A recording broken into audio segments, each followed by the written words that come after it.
Isang mapagpalang araw po sa inyong lahat dyan. Welcome to Mama Dang Vlogs again. So ayan, for today's video po ay i-flex ko po sa inyo ang mga bago ko pong alaga. May bago na namang dagdag sa aking mga kaanakan, yung sa aking munting pamilya. Yan dumadami at dumadami na talaga sila. May 4 na naman na nadagdag. So ayan, galing ito sila sa Barangay Baybay. Bali, kambing to ng amo ko pa rin. Tapos may nag-alaga ng iba. Ngayon, yung nag-alaga is pupunta na sa ibang lugar. So, sinauli na to sa kanya. So, may 2 anak siya na share. Yung 2 niyang inahin din. Kasi yung niya talaga is itong 2 inahin. So, nanganak ng tagdadalawa. So, may isa-isa sila ng nag-alaga. So, ayan. Dagdag na sa akin yung 4. So, diba? Papalaki na yung pamilya ko, guys. Yung mga junakis ko, paparami ng paparami. At gustong-gusto ko yun. Kasi ang gusto ko, guys, yung dumadami talaga yung alaga ko. Ang enjoy kaya kapag marami kang alaga, 'di ba? Galing sa 14 na kambing, may nadagdag na 4, so 18 na lahat yung kambing ko, tapos may isang baka pa akong alaga. 'Di ba? Party party, happy happy, bibong bibo talaga. Kasi ang dami ko nang hahabulin. At eto na naman, nandito na naman yung junakis ko na isa na napakalambing talagang si Turo. Turo na nagagalit kapag sinasabihan mo na pangit dahil ang gusto niya lang marinig ay yung Turo gwapo. So, ayan. Ito na naman si Dakmat. Medyo malaki na yung tiyan niya kasi buntis yan. So, ayan. Ito yung iba kong alaga. Yung anak ni Dakmat. At saka yung Dottie. Ito naman si Brownie. Tapos kasama niya yung lalaki niyang anak rin. Si Lau. Yan sa katabi niya. Nakapidpid sa kanya. Yan. Yung isa naman puti at brown. Anak yan ni Dakmat pa rin. Yun naman si Ganda. Sumusunod sa kanya yung mga makukulit niyang Junakis. Diba? Ang dami-dami ko ng mga alaga, guys. Biro mo. May 8 na akong inahin. Kasi 7 talaga yung nakapanganak na. Tagdadalawa yung mga anak nila. Tapos may isa akong dumaga. Yung si Dottie. So 8. Kung yung 8, mga anak yan ng tagdadalawa. Diba? Meron akong 16 na naman na maliliit balang araw. Yung si Ganda kapapanganak lang. 2 yung sa kanya Pero manganganak pa rin yan. Diba? 16. Dating araw, dadami talaga. Aabot pa to ng 30 yung 30 mahigit yung kambing ko. Kasi 18 na to 18. Dami-dami na nila, diba? Yung lalaki din dito. Dami ko na rin lalaking kambing. Yung 2 toro, tapos may soon para magiging mga toro. Pero itong mga lalaki, kasi pagdating ng panahon, pag lalaki ito, na talaga ito? Ibibenta. Pero pinapalaki muna namin. So ayan. Yung mga babae lang yung natitira kasi pinapasanay. Pero itong 2 toro naiiwan to, lalo na to si Tommy. Talaga to matitira to kasi ito yung pang-breeding namin. So ayan, guys. Itong mga alaga ko, inalagaan ko to kasi para pagdating ng panahon, pag mga anak sila, magkaka-share ako. So mas marami akong inaalagaan kasi mas malaki yung chance na magkaroon ako ng maraming share. Yun yung rason.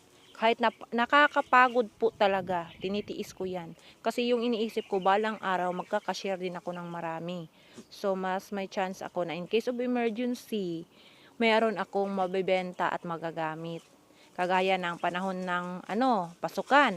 Wala naman akong trabaho. Yung partner ko rin is hindi rin permanent yung niya, yung trabaho niya. So, hindi talaga, kadalasan pa naman ay kapag kailangan namin ng pera, yun yung panahon na nawawalan siya ng trabaho at nagiging tambay siya. So, laking tulong po talaga nitong mga inaalagaan ko kasi ito yung nabibenta ko pang bili ng gamit po ng mga anak ko sa pag-aaral. Yung yung youngest ko, yung bunsoy ko, hindi nakapag-aral talaga, hindi nakatuloy kasi nakabili na ako ng mga iba niyang gamit pero ang dami pa rin kulang. At saka na-enroll ko na siya. Pagdating ng panahon ng klase na talaga, ay nawalan ng trabaho yung papa niya. So ayan, hindi siya nakatuloy talaga sa pag-aaral. Yung eldest ko lang, grade 4 na, mag grade 5 na next year. So ayan, diba? Laking tulong talaga, guys. Ang kailangan lang talaga sipag at tiyaga. So ayan, paparami na yung mga alaga ko at happy na happy ako dyan. Kasi nga gustong-gusto ko talaga yung marami akong alaga. Gusto ko rin matulungan, kasi gusto ko rin turuan yung mga anak ko balang araw na mag-alaga din ng hayop, dumiskarte sa buhay. Ganyan ba? Kasi nga, lalaki yung mga anak ko guys. Ayaw ko silang sanayin na puro mama, mama, papa lang. Dapat marunong silang dumiskarte pagdating ng panahon, di ba? Kasi at lalaki yung mga anak natin. Darating ang panahon, mangliligaw na yan. Huwag nyo sabihin kada ano na lang, ma, mangliligaw ako, ma, magdi-date kami, ma, magbibili ako ng regalo, ganun. So, kailangan talaga kapag lalaki, well train sa pangdidiskarte. Tsaka kapag babae naman, well train sa gawain ng bahay. So, ayan. Kahit nga babae, i-train natin na magdiskarte, guys. Kasi hindi natin alam. Magkakaasawa sila. Darating ng panahon, magkakaasawa. Tapos yung asawa nila ay barumbado o ano ba. Tamad ba, di ba? At least, marunong silang tumayo sa sarili nilang paa. So, ayan. Ito palang mga bago kong alaga, guys. Ay maselan yung ano ba. Matatakutin sa tao. Iwan ko ba, sadyang matatakotin ba sila o natatakot sila sa pagmumukha ko guys? Kasi nga, yung mamadang nila minsan, lalo na pag umaga, para akong wakwak na bago lang maglanding, ganun. Kasi naman yung buhok ko kasi guys, nagtatayuan yan, sobrang frizzy kasi. Alam nyo na, nakikita nyo naman siguro yan sa mga vlog ko, yung buhok ni mamadang parang nalilipad. So, ayan. Pero tingin ko talaga sa kanila parang hindi sila sanay na hinahawakan, hindi sila sanay na inaano ng mga tao. Yan ba kasi takot talaga sila guys. Talaga kumakalampag ba, tumatakbo. Isang beses pa nga yung ano ko, yung kamay ko na ano sa lubid ng isang kambing, na itong bago, ang sakit. Talaga napilipit yung kamay ko sa lubid niya. Tumakbo na tumakbo ba naman. Tapos ang lakas pa naman niyang humila. Kaya nga inis ako. Sabi ko, ay nako. Di ko lang kayo lalaba. So, ayan. Tiis-tiis muna kasi nga, pag ganyan kasi, pag bago, kadalasan talaga, parang mailap pa talaga. Pero balang araw, masasanay din yan. Sabi ko nga sa kanila, masasanay din kayo. Kasi mula ngayon, ako na yung mamadang nyo. Dito kayo sa mamadang nyo, hindi kayo sasaktan.